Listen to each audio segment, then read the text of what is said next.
FIR की वो दारू पीता है, लूटपाट करता है, जबकि वो शरीफ आदमी पूरे मोहल्ले से पूछ लो और ईमानदार आदमी है। उसने टॉर्चर किया गया कि उसको सुसाइड करना पड़ा। पूरे रायपुर की पुलिस पैसा चाहिए, बस पैसा चाहिए। SP और जो गृह मंत्री है ये भी सब बिके हुए हैं। नहीं कुछ हुई, रिपोर्ट के बाद कार्रवाई होती है, जो कि नहीं हुई।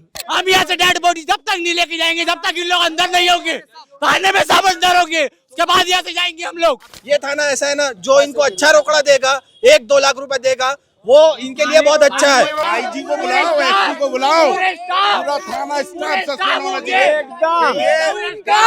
साइड नोट में क्या लिखा हुआ है? पुलिस के अधिकारियों का भी हाँ है, उसमें उनका भी नाम है, सबका नाम है, सबका